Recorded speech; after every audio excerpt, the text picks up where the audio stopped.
Hello everyone, welcome to my YouTube channel Master Chartist. My name is Rahul. Stock market technical analysis की series में आपका एक बार फिर से स्वागत है। आज हम लोग 3 नए ब्रेकआउट स्टॉक लेके आए हैं। पहला स्टॉक जो है हमारा IRCTC है। अगर आप चैनल में नए हैं तो डेली ब्रेकआउट स्टॉक्स देखने के लिए आप चैनल को अभी सब्सक्राइब कर दीजिए एंट्री, एग्जिट और स्टॉप लॉस के लिए।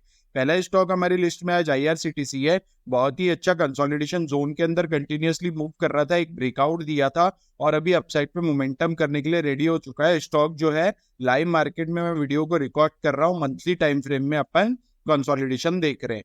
पहला अगर आप देखेंगे तो जनवरी, फरवरी, मार्च, अप्रैल 4 महीने से कंटिन्यूअसली 850 से लेके एक ही कंसोलिडेशन जोन पे ट्रेड कर रहा था 1050 के। वीकली टाइम फ्रेम में अगर हम देखेंगे तो बहुत ही अच्छा अपने को ये ब्रेकआउट का यहाँ पर लेवल देखने के लिए मिला है। अगर ये वाले कंसोलिडेशन को थोड़ा सा एडजस्ट करेंगे तो बहुत ही अच्छा है ब्रेकआउट लेवल देखने के लिए मिला है। अगर आपके पास अभी पोर्टफोलियो में स्टॉक है तो आप कंसोलिडेशन जोन के थोड़ा सा बाहर यानी तो यहाँ 960 970 के पास अपना स्टॉप लॉस जो है ट्रेल करके रख सकते हैं। इट मीन्स अगर ब्रेकआउट लेवल फेल्यूर होता है तो आपके पास मैक्सिमम प्रॉफिट आ जाने चाहिए और फिर से अगर इसको ब्रेकआउट करेगा तो अपन इसको अपसाइड के लिए फिर से होल्ड कर सकते हैं। अभी आपकी अगर आप फ्रेश एंट्री के लिए देख रहे हैं तो प्राइस जहां पे ट्रेड कर रहा है यहाँ पे वहां पे आपकी फ्रेश एंट्री होनी चाहिए। लॉन्ग टर्म का आपका अगर विजन है तो ब्रेकआउट फेल्यूर होने के बाद हो सकता है ये जोन में स्टॉक वापस आए, फिर यहाँ पे कंसोलिडेशन करे, फिर अपसाइड पे मोमेंटम करे, या हो सकता है कि यहीं से रिटेस्ट करके अपसाइड पे डायरेक्ट मोमेंटम कर दे।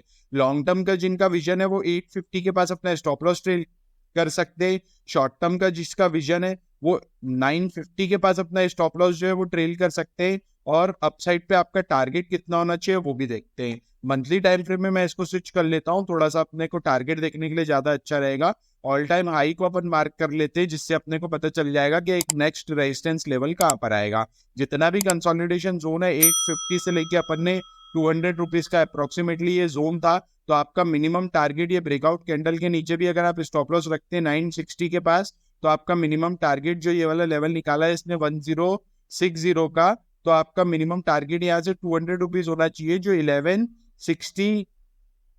1260 के पास निकल के आ रहा है, जो अपने ऑल टाइम हाई को फर्स्ट टाइम यहाँ फिर से रिटेस्ट करने के लिए जाने वाला है। स्टॉक कभी भी डायरेक्टली अपसाइड पे मोमेंटम नहीं करता। पहली बार इसको यहाँ से सेलिंग आई थी तो आप देखेंगे कितनी बड़ी यहाँ पर इसने विक बना दिया था। सेकेंड टाइम जब स्टॉक इसको सेल के लिए स्टॉक अपसाइड पे जाएगा तो हो सकता है फिर से अपने को एक सेलिंग देखने के लिए मिले, उस समय स्टॉक थोड़ा सा रिट्रेस्ट करेगा, उसके बाद अपसाइड पे एक अच्छा शार्प मोमेंटम अपने को देखने के लिए मिल सकता है। अगर आगे की इसकी बात करें तो पहला टारगेट आपका 1260 निकल के आ रहा है। दूसरे टारगेट की अगर हम बात करेंगे तो अपसाइड पे अगर ये मोमेंटम देता है तो जनरली जितना भी ये कंसोलिडेशन जोन है आपका ये यहाँ ऑल टाइम हाई से लेके यहाँ तक के, तो अपसाइड पे आपका मोमेंटम मिनिमम 600 पॉइंट 500 पॉइंट्स का निकल के आ रहा है, जिसको आप लॉन्ग टर्म के लिए ट्रेल करते हुए होल्ड कर सकते हैं। 700 पॉइंट्स का अप्रोक्सीमेटली निकल के आ रहा है। स्टॉक डायरेक्टली कभी मूव नहीं करेगा। वीकली टाइम फ्रेम में कुछ आपको मैं रिट्रेसमेंट दिखा देता हूं जो आपको ट्रेलिंग स्टॉप लॉस के काम आएंगे। स्टॉक अपसाइड पे मोमेंटम किया, आप देख रहे होंगे रेड कैंडल बनाया, फिर अपसाइड पे मोमेंटम किया, ये वाले हाई को ब्रेक नहीं कर पाया तो आप स्टॉप लॉस को ट्रेल नहीं कर सकते।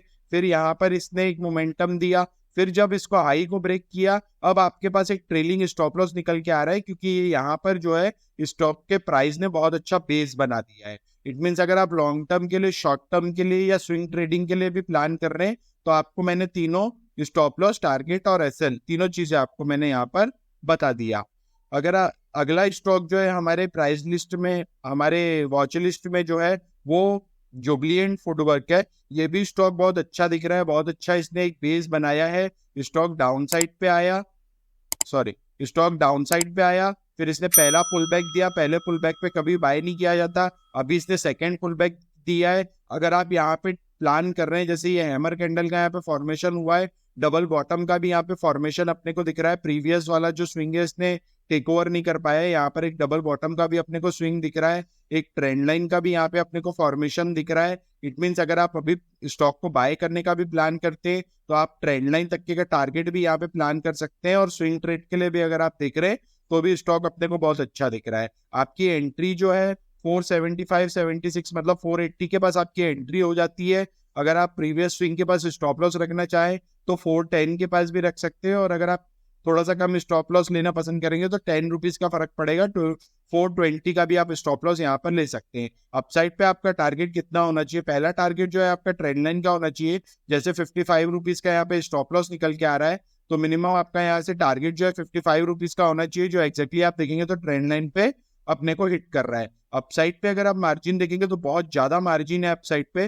पहला रेजिस्टेंस पॉइंट जो है इसके लिए ये निकल के आ रहा है, दूसरा रेजिस्टेंस पॉइंट इसके लिए ये निकल के आ रहा है, और तीसरा रेजिस्टेंस पॉइंट इसके लिए ये निकल के आ रहा है मंथली टाइम फ्रेम में अगर अपन देखेंगे तो। स्टॉक अगर आप अभी बाय करते तो अपसाइड पे मार्जिन आप देख रहे हैं 810 का इसका हाई है, ऑल टाइम हाई है, और अभी स्टॉक 480 के पास ट्रेड कर रहा है। इट मीन्स आपके पास अगर ये अपसाइड पे जाता है, फिर एक रिट्रेसमेंट करता है, फिर ब्रेकआउट देता है, फिर एक रिट्रेसमेंट करता है, तो आप इसको इतने अच्छे प्राइस पे बाय कर रहे हैं, वो भी सिर्फ 55 रुपीज के स्टॉप लॉस के साथ, और अपसाइड पे टारगेट जो है आपको बहुत बड़ा मिलने के चांसेस है।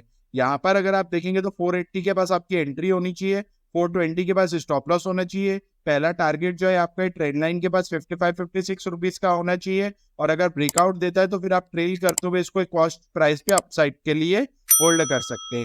तीसरा स्टॉक जो हम लोगों ने फिल्टर किया है वो आईबी रियल एस्टेट किया हुआ है। ये भी स्टॉक बहुत अच्छे प्राइस बैंड पे मूव कर रहा है। आईबी रियल एस्टेट का मैंने पहले भी एनालिसिस किया है, तो आप उसको आई बटन में लिंक छोड़ देता हूँ मैं, वहां से जाके देख सकते हैं। ये कंसोलिडेशन को जब इसने ब्रेकआउट दिया था तब मैंने आपको एंट्री बताया था कि यहाँ कहीं पे आपकी एंट्री होनी चाहिए, प्रीवियस स्विंग के पास आपका स्टॉप लॉस होना चाहिए, और अपसाइड पे टारगेट जितना भी ये कंसोलिडेशन जोन है उतना आपका अपसाइड पे टारगेट होना चाहिए।